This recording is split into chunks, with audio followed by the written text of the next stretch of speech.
Well, hello there and good day. Thank you so much for joining me at Ariel's Writing Corner, the place where I talk about writing stuff.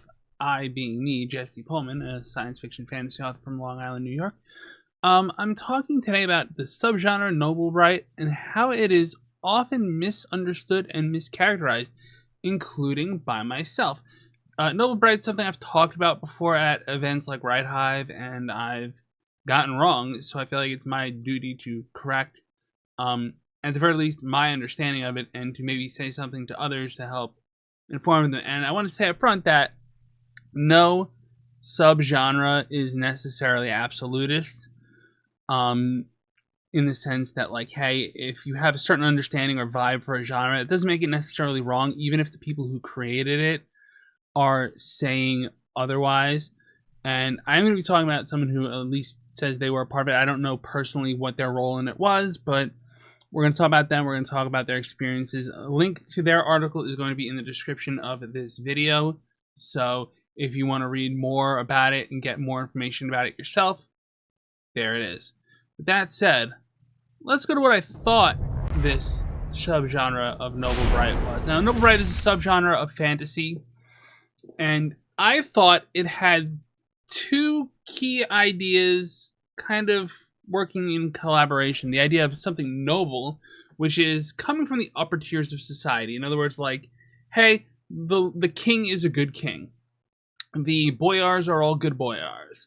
The viceroys are all good viceroys. The governor's good, or at least if there's an unjust person in a place where they're causing harm, that's part of the story that's going to get corrected, right? If you do have, let's say, a local lord who's savage and brutal, they're going to be overturned and replaced with somebody better, right? That's kind of where the idea was. And then bright, meaning bright, hopeful, good, generally positive, uplifting thematic structure to the narrative. I sum it up at the bottom, right over there, saying things are okay because boss. Because the boss is going to do the right thing. The boss is going to help out. And even though that's not necessarily something we've all had a universal life experience with, I mean, who hasn't had a bad boss, right?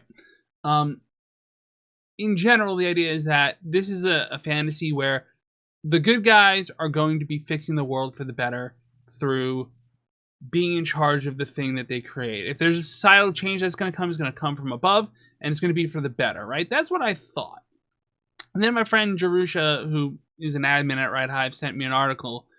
And, well, it's an article by Mike Reeves McMillan, who claims he is, was involved in the founding of the subgenre, and he says the quote I pulled out of his article, which again, link in the description, is the idea that good people, or at least people of good intent, exist and can make a difference even in a dark world. Which, that sounds a little different, doesn't it? Now, in Mike's article, he goes through and talks about how, yes, he was concerned when they were coming up with this idea. I'm going to go to the full screen real quick. When they were coming up with the term for this, him and his friends were concerned, hey, noble might get picked up on and used as like a medieval noble, like I was using it as, like so many people use it as, instead of noble, more like the idea of what a noble, kind, good, generous person is. They maybe wanted to go with the term cheery bright instead, but they chose to go with noble bright, and I can't say I disagree with that. The idea was definitely a contrast to grim dark, which, if you don't know where that comes from, it comes from I think it comes from the core opening to the Warhammer 40k series, which is in the grim darkness of the far future there is only war, which is grim dark. Things usually, like, hope is hard to find, things are not great, it can be a little depressing and dystopian at times. But Noblebright was a contrast to that. It was kind of not necessarily an opposite, but definitely in opposition to grimdark. In other words, things can get better. The world can improve. Things can be good. I will say that there's a bit of a Christian overtone to it, or religious overtone to it. Mike also invoked Buddhism in his article. And for someone like me, that doesn't have as much weight to it, because that's just not who I am and where I come from. But okay, worth noting, right? That's interesting. It's good to know. I think that pretty much sums it up, right? Like, that's my misunderstanding, was that it had this thing. And I would contrast it with Hope Punk, which is also where Mike got the impetus to write about it. Which, again, third time, check the article. It's really worth reading. It's educational. And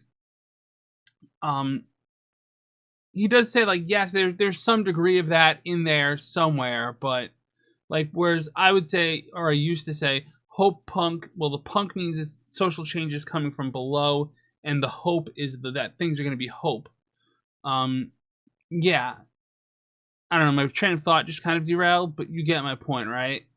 I was wrong, or at least I misunderstood some key elements of something I was talking about. I've talked about it on a stage in front of people and been wrong, so I figured it was worth talking about and bringing to you so that we could talk about it, because this is Ariel's Writing Corner. It's the place where we talk about writing, and I haven't made one of these videos in a while.